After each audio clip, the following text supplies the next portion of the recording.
അങ്ങനെ നയന അറ്റകുറ്റപ്പണികളൊക്കെ ചെയ്തുകൊണ്ടിരിക്കുകയാണ് കേട്ടോ. ഇതേ സമയത്താണ് നന്ദു അങ്ങോട്ടേക്ക് കയറി വരുന്നത്. നന്ദുവിനെ കാണുമ്പോഴേക്കും നയന സന്തോഷം കൊണ്ട് നന്ദു എന്ന് വിളിക്കുന്നു. അപ്പോഴേക്കും നന്ദു ചേച്ചി ചേച്ചി വന്നോ, ചേച്ചി വന്ന് അറിഞ്ഞിട്ടാ ഞാൻ ഓടിയങ്ങ് വന്നത്. അപ്പോഴേക്കും കനകം പറയാണ് അത് മനസ്സിലായി, അല്ലെങ്കിൽ നീ ഇന്ന് നേരെ വിട്ടിട്ടല്ലേ കയറി വരുവുള്ളായിരുന്നു. കണ്ടോ ചേച്ചി എപ്പോഴും അമ്മ ഇങ്ങനെ എപ്പോഴും എന്നോട് അടിയും ബഹളവും വഴക്കൊക്കെയാ എന്ന് പറയാണ്. അപ്പോഴേക്കും ഗോവിന്ദനും അങ്ങോട്ടേക്ക് വരുന്നുണ്ട്. അപ്പോഴേക്കും നയന നന്ദുവിന് ചെവിക്ക് പിടിച്ചിട്ട് പറയാണ് നിന്റെ കയ്യിൽ കൊണ്ട് തെറ്റ്, ഇങ്ങനെ പാതിരാത്രി വരെ കറങ്ങിടക്കേണ്ട കാര്യമൊക്കെ ഉണ്ടോ? ഈ വീട്ടിനുള്ളിലേക്ക് വന്നിരുന്ന നിനക്ക് എന്താ കുഴപ്പം എന്നൊക്കെ ചോദിക്കുകയാണ്. അപ്പോഴേക്കും കനകം മോളെന്ന് പറയുമ്പം അതൊക്കെ മാറിക്കോളൂ അമ്മേ, ഇവളിപ്പോ കളിച്ചു നടക്കുന്നതല്ലേ അതുകൊണ്ടല്ലേ എന്നൊക്കെ പറയാണ്. അങ്ങനെ ഗോവിന്ദൻ പറയാണ് മോള് പറഞ്ഞത് ശരിയാ മോളെ, ഇത് ഇന്നെങ്ങും തീരുമെന്ന് തോന്നുന്നില്ല, എന്തായാലും ഞാൻ അങ്ങോട്ടേക്ക് പോവാണ് എന്ന് പറയുന്നു. അച്ഛൻ പോയിട്ട് വാച്ച എല്ലാം മംഗളമായിട്ട് നടക്കും എന്ന് പറയുന്നുണ്ട്. അങ്ങനെ അനിയാണെങ്കിൽ ഇങ്ങനെ ആലോചിച്ചുകൊണ്ട് നിൽക്കാനായിട്ട് എന്താ ചെയ്യേണ്ടതെന്ന്. അപ്പോഴേക്കും അനാമിക വിളിക്കുന്നുണ്ട്. വിളിച്ചിട്ട് അനിയോട് പറയാണ് അനി ഞാൻ ഇത്രയൊക്കൊന്നും പ്രതീക്ഷിച്ചില്ല. അനിക്ക് ആ ഒരു ലെറ്റർ തരുമ്പോൾ തന്നെ അനി പോസിറ്റീവായിട്ടൊരു മറുപടി തരുന്ന പ്രതീക്ഷിച്ചത്. പക്ഷെ അനി ഇങ്ങനെ ഡിസ്റ്റർബ് ആണെന്ന് ഞാൻ കരുതിയില്ല എന്ന് പറയുമ്പോൾ അനി പറയാണ് അത് പെട്ടെന്നായതുകൊണ്ട് എനിക്ക് എന്ത് ചെയ്യണമെന്ന് അറിയില്ലായിരുന്നു, എന്നോട് ക്ഷമിക്കണം, ഞാൻ വല്ലാത്ത ഡിസ്റ്റർബിൾ ആണ്, ഞാൻ പിന്നെ വിളിക്കാന്ന് പറയുമ്പോൾ എന്നോട് ഷെയർ ചെയ്ത് മാറില്ലേന്ന് ചോദിക്കുമ്പോൾ ഇല്ല അനി അത് ഇല്ല അനാമിക മാറില്ല, ഞാൻ കുറച്ച് കഴിഞ്ഞിട്ട് വിളിക്കാന്ന് പറഞ്ഞിട്ട് കട്ടാക്കുന്നുണ്ട്. അപ്പോഴേക്കും അനാമികയുടെ അമ്മ അങ്ങോട്ട് വന്നിട്ട് ചോദിക്കാണ് എന്താ മോളെ അവൻ പോസിറ്റീവ് റിപ്ലൈ വല്ലതും തന്നോ? ഇല്ല എന്ന മുഖം കണ്ടപ്പോൾ മനസ്സിലായി. ഞാനൊരു കാര്യം പറയട്ടെ, ശരിക്കും അവൻ ഇങ്ങോട്ടൊന്നായിരുന്നു പറയേണ്ടത്, മോളായിരുന്നു കാത്തിരുന്ന ഉത്തരം പറയേണ്ടത്. പക്ഷെ ഇതിപ്പോ തിരിച്ചായി പോയല്ലോ. അവന് മറ്റെന്തെങ്കിലും ഇഷ്ടമുണ്ടോ? അനാമിക പറയാണ് അങ്ങനെയൊന്നും അറിയില്ലമ്മേ. പറയാണ് പിന്നെ ഒരു കാര്യമുണ്ട്, മോക്കിത് വിവാഹ പ്രായവാ, പക്ഷെ അവനാണെങ്കിലോ 1-2 വയസ്സ് മൂത്തത് മാത്രമേ ഉള്ളൂ. അവനിപ്പോ കളിച്ചു നടക്കേണ്ട പ്രായവാ. പെട്ടെന്നൊരു മാരേജ് എന്നൊക്കെ പറയുമ്പോൾ പിടിച്ചു കെട്ടിയ പോലെ ആയിപ്പോവും. പിന്നെ ഒരു കവിയും കൂടെ അല്ലേ, ദാമ്പത്യം വന്നാൽ ആ ഒരു കവി ജീവിതം ഇല്ലാതായി പോകുന്ന പേടിച്ചിട്ടായിരിക്കും. ഞാനും കവിയെ സ്നേഹിക്കുന്ന ആള് തന്നെയല്ലേ അമ്മേ, അപ്പൊ പിന്നെ അങ്ങനെ പറയേണ്ട കാര്യമുണ്ടോ എന്ന് ചോദിക്കുമ്പം അമ്മ പറയാണ് എന്തായാലും ഒന്ന് വെയിറ്റ് ചെയ്ത് നോക്കുമോള്, അവന്റെ മനസ്സിൽ ചിലപ്പം ഇങ്ങനെയുള്ള ആശയക്കുഴപ്പങ്ങളായിരിക്കും, പക്വതയില്ലാത്ത പ്രായമായതുകൊണ്ടായിരിക്കും എന്നൊക്കെ പറഞ്ഞ് അമ്മ സമാധാനിപ്പിച്ചിട്ട് പോകുന്നുണ്ട്. ഇതേ സമയത്ത് അനിയാണെങ്കിൽ നന്ദുവിനെ വീണ്ടും വിളിക്കുന്നുണ്ട്. അപ്പൊ നന്ദു ഫോൺ കട്ടാക്കാണ്. അപ്പോഴേക്കും നയന ചോദിക്കാണ് എന്തിനാ ഫോൺ കട്ടാക്കി? ഒന്നുമില്ല, അത് കുറെ കൊന്തന്മാരാ എപ്പോഴും ഇങ്ങനെ വിളിച്ചുകൊണ്ടിരിക്കും. അപ്പൊ നയന പറയുന്നുണ്ട് നിനക്ക് ഇച്ചിരി ചുറ്റിക്കളിയൊക്കെ കൂടുന്നുണ്ട്.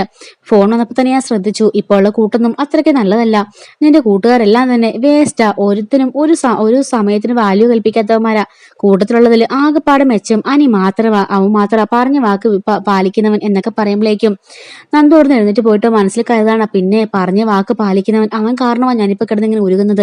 എന്റെ മനസ്സിൽ പറയുമ്പോൾ നയന ചോദിക്കാണ് എന്താ നീ ആലോചിക്കുന്നത് ചോദിക്കുമ്പോൾ ഒന്നുമില്ല ചേച്ചി, ഞാൻ വെറുതെ എന്ന് പറയാണ്, നിനക്ക് ഇത്തിരി ചുറ്റിക്കളിയൊക്കെ കൂടുന്നുണ്ട്, പിന്നെ പണ്ടത്തെ പ്രായമൊന്നുമല്ല, അതുകൊണ്ട് ഇനി ആമ്പിള്ളാരോട് കറക്കൊന്നും വേണ്ട, മര്യാദയ്ക്ക് വീട്ടിലിരിക്കാൻ നോക്കണം എന്ന് പറയുമ്പോഴേക്കും നന്ദു പറയാണ് ഞാൻ കുഞ്ഞുകാലം നാളും മുട്ടേ അങ്ങനെ തന്നെയല്ലേ ബോയ്സിന്റെ കൂടെ അല്ലേ കളിച്ചുകൊണ്ടിരുന്നത്, പിന്നെ ഇതുവരെ എനിക്കൊന്നും സംഭവിച്ചിട്ടില്ല, അതുകൊണ്ട് ഇനിയൊന്നും സംഭവിക്കില്ല എന്ന് പറയുമ്പോൾ നയന പറയാണ് അന്ന് തന്നെ കണ്ടില്ലേ ഭാഗ്യം കൊണ്ടാണ് രക്ഷപ്പെട്ടത്, അന്ന് അനിയുണ്ടായിരുന്നുണ്ട് മാത്രം എന്ന് പറയാണ്.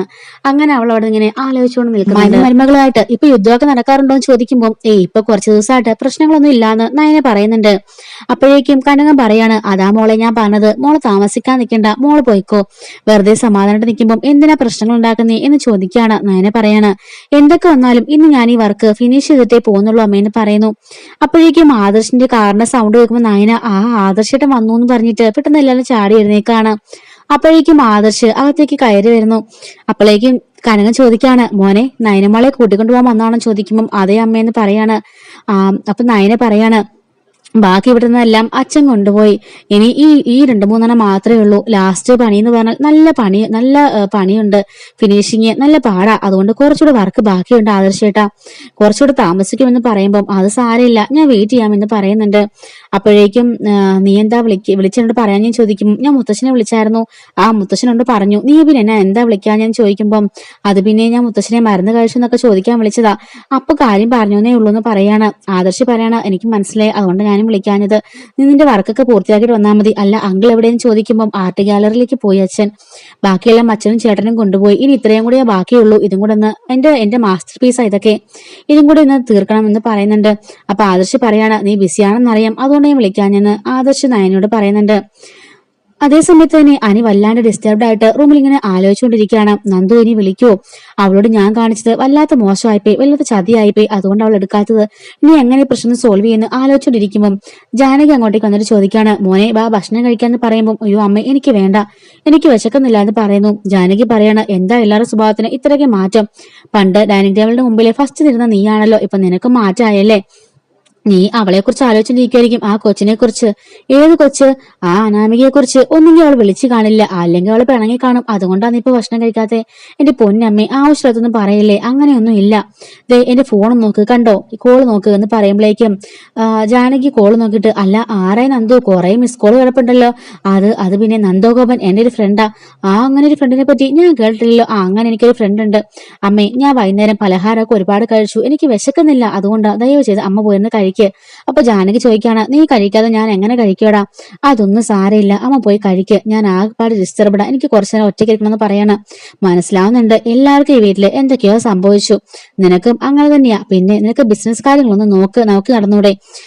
ആദർശ് എത്ര ദിവസം കൊണ്ട് പറയാ ഏതെങ്കിലും ബ്രാഞ്ച് ഏറ്റെടുക്കാൻ? അപ്പോഴേക്കും അനി പറയുന്നു, അമ്മയെ കുറച്ച് സമയം കൂടി എന്റെ മുമ്പിലുള്ളൂ, അത് കഴിഞ്ഞാൽ പിന്നെ കല്യാണം കഴിച്ച് ബിസിനസ് നോക്കി ഇവിടെ തന്നെ നിൽക്കേണ്ടി വരും. അതിനു മുമ്പേ ഞാൻ എങ്ങനെയെങ്കിലും കുറച്ചൊന്ന് അടിച്ചു പൊളിച്ച് സ്വാതന്ത്ര്യമായിട്ട് നടന്നോട്ടമ്മേ പ്ലീസ് എന്ന് പറയുമ്പോഴേക്കും ജാനകി പറയണ, ആയിക്കോട്ടെ ആയിക്കോട്ടെ, നിനക്കിപ്പോ ടെൻഷനും വിഷമവും ഒന്നും അറിയണ്ടല്ലോ, അതിനൊക്കെ ഇവിടെ ആൾക്കാരുണ്ടല്ലോ അധ്വാനിക്കാൻ, അതുകൊണ്ടല്ലേ എത്രയും പെട്ടെന്ന് ഉത്തരവാദിത്തങ്ങളൊക്കെ ഏറ്റെടുക്കാൻ നോക്ക് എന്ന് പറഞ്ഞിട്ട് ജാനകി അവിടെ നിന്ന് എഴുന്നേറ്റ് പോവാണ്. അനിയാണെങ്കിലോ എന്റെ വിഷമം ആരോട് പറഞ്ഞാലും മനസ്സിലാവില്ല എന്ന് പറഞ്ഞ് അനി ഇങ്ങനെ വിഷമിച്ചിരിക്കുന്നുണ്ട്. ഇങ്ങനെ ജാനകി ഡൈനിങ് ടേബിളിലേക്ക് വരുമ്പം അവിടെ ചോദിക്കാണ് ദേവയാനി, അല്ല അവൻ വന്നില്ലേ? ഇല്ല ഏട്ടത്തി, അവന് വേണ്ടെന്നാ പറയുന്നത്, വിശപ്പില്ല പോലും. ദേവയാനി ചോദിക്കുന്നു, അവനല്ലേ ആദ്യം വന്നിരിക്കാറ്, പിന്നെ ഇന്ന് അവൻ എന്ത് പറ്റി? എനിക്കറിയില്ല, അവൻ വിശപ്പില്ല എന്നാ പറയുന്നത്. അപ്പൊ ജലജ പറയാണ്, അവന്റെ മനസ്സിൽ എന്തോ കയറി കൊള്ളിട്ടുണ്ട്, ജാനകി സൂക്ഷിച്ചോ, ഞങ്ങൾക്ക് രണ്ടുപേർക്കും ഞങ്ങളുടെ മക്കൾക്ക് പറ്റിയ അബദ്ധം പോലെ നിനക്കും പറ്റാതിരിക്കട്ടെ എന്ന് പറയുമ്പം പുതിച്ച് ചോദിക്കാണ്, അല്ല എന്ത് അബദ്ധം നിനക്ക് പറ്റിയത്? അപ്പൊ അവരൊന്നും മിണ്ടാൻ നിൽക്കാണ്. ദേവയാനി നീ സൂക്ഷിച്ചോ, അല്ല നിന്റെ മകൻ നിന്നെ വിളിച്ചില്ലേ, അവൻ ചിലപ്പോൾ ഭാര്യ വീട്ടിൽ പോയി കാണും. അപ്പോഴേക്കും ദേവേനി പറയാണ്, ഇല്ല എന്റെ ആദർശ് മോൻ എന്നോട് പറയാതെ എങ്ങും പോവില്ല എന്ന് പറയുന്നു. അപ്പോഴേക്കും മുത്തശ്ശി ചോദിക്കാണ്, അല്ല പറയാതെ പോയാൽ എന്താ കുഴപ്പം, അവന്റെ ഭാര്യ വീട്ടിൽ പോയിക്കൂടെ? അമ്മയെ പോകുന്നതിന് കുഴപ്പമൊന്നുമില്ല, പക്ഷെ എന്നോടൊരു വാക്ക് പറഞ്ഞിട്ട് പോയിക്കൂടെ? അതല്ലേ അതിന്റെ ശരി, എന്നോട് വിളിച്ചിട്ടെങ്കിലും പറയുകയാണെന്നുണ്ടെങ്കിൽ അത് അതിന്റെ ശരി എന്ന് പറയുമ്പോൾ ജലജ പറയാണ്, ഏടത്തി നമ്മുടെ മുഖം പോലും അവൻ ഓർക്കുന്നുണ്ടാവില്ല എന്ന് പറയുന്നു. അപ്പോഴേക്കും മുത്തശ്ശി പറയാണ്, ജലജെ നിനക്ക് അച്ഛനോട് പറഞ്ഞ് ശമ്പളം മേടിച്ചു തരാം, ഇത് നല്ലൊരു ജോലി തന്നെയാ, കാരണം മറ്റുള്ളവരെ കൂട്ടിത്തെല്ലിക്കാന്ന് പറഞ്ഞത് നിസ്സാര കാര്യമല്ല, അത് നല്ല കഴിവും അധ്വാനം ഒക്കെ വേണം, നിനക്ക് ഞാൻ ശമ്പളം മേടിച്ചു തരാന്നൊക്കെ പറഞ്ഞ് മുത്തശ്ശി നന്നായിട്ട് ട്രോൾ ചെയ്യുന്നുണ്ട് കേട്ടോ.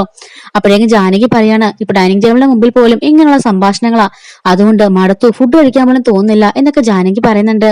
ഇതേ സമയത്ത് കുറെ ഗുണ്ടകളെ കാണിക്കാണ്. അവരോടൊന്ന് ചീട്ട് കളിച്ചുകൊണ്ടിരിക്കുമ്പോഴേക്കും അങ്ങോട്ടേക്ക് അബി വിളിക്കുന്നുണ്ട്. അബി സാറാന്ന് പറഞ്ഞിട്ട് അയാൾ ഫോൺ എടുക്കാണ്. അപ്പൊ അബി പറയുന്നുണ്ട്, ഞാൻ നിങ്ങളെ ഒരു വർക്ക് ഏൽപ്പിക്കുക, ഇന്ന് രാത്രി തന്നെ നടക്കണം. എന്താ സാറേന്ന് ചോദിക്കുമ്പോൾ, കുറച്ച് പ്രതിമകളുണ്ട്, എന്റെ ഭാര്യയുടെ അനിയത്തിന് ആർട്ട് ഗാലറി അറിയില്ലേ? അറിയാന്ന് പറയുമ്പോൾ, അവിടെ കുറെ പ്രതിമകളൊക്കെ ഉണ്ട്, അത് എത്രയും പെട്ടെന്ന് മാറ്റണം, ഒരു പിക്കപ്പ് എടുത്തു, അത്രത്തോളം കാണും, അത് എത്രയും പെട്ടെന്ന് അവിടെ നിന്ന് മാറ്റണം എന്ന് പറയുമ്പോൾ, അഡ്വാൻസ് തരാന്ന് പറയുമ്പോൾ, വേണ്ട സാറേ അഡ്വാൻസ് ഒന്നും വേണ്ട, ഞങ്ങൾ ഈ വർക്ക് എത്രയും പെട്ടെന്ന് പൂർത്തിയാക്കിയിരിക്കും. എന്നിട്ട് അവർ പറയാണ്, കുറച്ച് പ്രതിമകളെ പൊക്കാനുണ്ട്, നമുക്ക് എത്രയും പെട്ടെന്ന് പോകണമെന്ന് അവർ കൂട്ടുകാരോട് പറയുന്നുണ്ട് റൗഡികള്. അപ്പോഴേക്കും ഫോൺ കട്ടാകുമ്പോ ജലജ അങ്ങോട്ട് കയറി വന്നിട്ട് എന്തായി കാര്യങ്ങളെന്ന് ചോദിക്കുമ്പം, അമ്മയ്ക്ക് നാളെ ഒരു ശുഭവാർത്ത കേൾക്കാം, അവളുടെ വീട്ടുകാരും വാതിൽക്ക് നിന്ന് കരയുന്നു. ജലജ പറയാണ്, കുറെ തവണ നീ ഇതുപോലെ പറഞ്ഞതാ, എന്നിട്ട് എന്താ സംഭവിച്ചത്? അവസാനം നമ്മൾ തന്നെ തൂങ്ങി, ഇത്തവണയെങ്കിലും അവളുമാര് കരന്ന് എനിക്ക് കാണണം. ക്ഷേത്ര കമ്മിറ്റിക്കാരാ പറഞ്ഞ സമയത്ത് പറഞ്ഞത് കൊടുത്തില്ലെങ്കിൽ ചിലപ്പം നല്ല തല്ലും എല്ലാത്തിട്ടും കിട്ടും. അത് വേണമേ, വേണമെങ്കിൽ ഞാൻ അതിനും ആൾക്കാരെ ഇറക്കാം, ഈ പറഞ്ഞ ആൾക്കാരെയൊക്കെ വിശ്വസിക്കാം, അവന്മാർ നാളെ എല്ലാത്തിനും ശരിയാക്കിക്കോളും, എല്ലാ പ്രതിമകളും അവര് കൊണ്ടുപോകും, നാളെ എല്ലാവരും നിന്ന് കരയും എന്നൊക്കെ ഇങ്ങനെ അവരിങ്ങനെ പരസ്പരം പറഞ്ഞുകൊണ്ട് നിൽക്കാണ് കേട്ടോ. അപ്പോഴേക്കും ദേവേനി ജലജ പറയാണ്, വേണമെങ്കിൽ ഇവിടെയുള്ളവരുണ്ടല്ലോ നവ്യ, അവളെയും കൂടെ അങ്ങോട്ട് പറഞ്ഞിടാം, എന്നിട്ട് അവക്കിട്ടും കിട്ടട്ടെ കുറച്ച് തല്ല് എന്നൊക്കെ പറയാണ്. അങ്ങനെ രണ്ടുപേരും പരസ്പരം അങ്ങോട്ടും ഇങ്ങോട്ടും ഇങ്ങനെ കലിപ്പിച്ച് നോക്കി നിൽക്കുന്നിടത്ത് ഇന്നത്തെ എപ്പിസോഡ് അവസാനിക്കുന്നുണ്ട് കേട്ടോ. നാളത്തെ എപ്പിസോഡ് നാളെ രാവിലെ തന്നെ അപ്ലോഡ് ചെയ്യുന്നതായിരിക്കും. വരാനിരിക്കുന്ന സ്റ്റോറീസ് നമ്മുടെ ചാനൽ അപ്ലോഡ് ചെയ്യുന്നുണ്ട്. മിസ്സാവാതിരിക്കാൻ ചാനൽ സബ്സ്ക്രൈബ് സപ്പോർട്ട് ചെയ്യണേ. Thanks for watching.